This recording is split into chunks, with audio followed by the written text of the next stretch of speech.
Welcome to Fandango's Big Ticket Barbie is our big ticket movie of the week. The script was, when I read it, I thought exactly that. I was like, this is genius, and they're never going to let us make it. What a shame. This is all going to go to waste.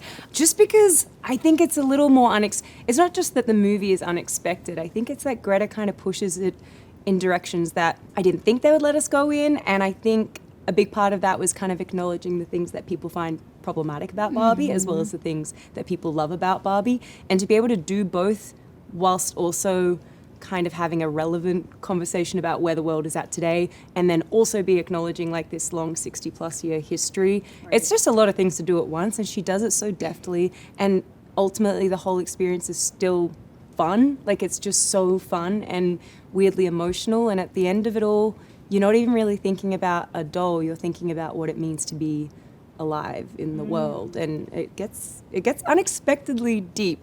Get your tickets now and your best Barbie outfit, and be sure to check out our full interview on Fandango.com. Also in theaters this week, a racy road trip comedy bringing the laughs, and another installment in a popular horror franchise to bring the screams. It's all coming up this week on Big Ticket. I love a grand adventure.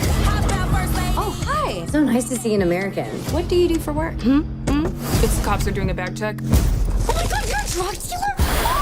Rolling into theaters is the comedy flick Joy Ride. A strong and funny female cast is the main reason to go on this journey, with stars like Stephanie Hsu, Sherry Cola, and Ashley Park leading the way. It revolves around 4 unlikely friends who end up on a very wild international adventure that not only bonds them, but teaches them a few things along the way. This marks the directorial debut for Adele Lim, who came into the project with an impressive resume after co-writing the hit films Crazy Rich Asians and Raya and the Last Dragon. Another good reason to buckle up for Joy Ride. Plus, with Seth Rogen and Evan Goldberg serving as producers, the laughs have proven to be big, frequent, and let's face it, a little bit raunchy too. I was in a coma, but I don't remember being sick.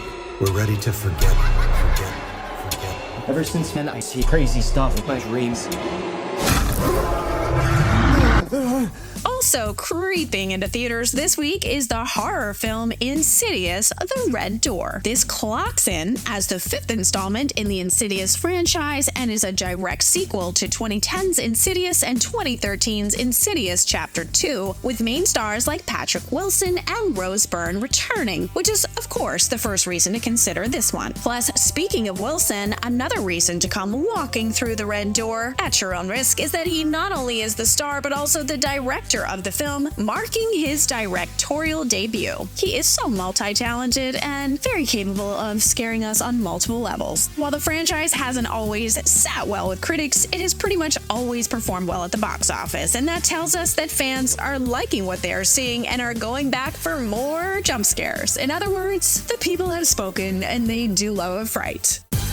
That's it for this week's Big Ticket. Remember, buy snacks that are good for both laughs and scares, like sour gummy worms and popcorn, for instance. Trust us, it's science. It's all in the mixing. And don't forget, you can get your tickets now at Fandango.com. Thanks for watching Fandango's Big Ticket. See you next week.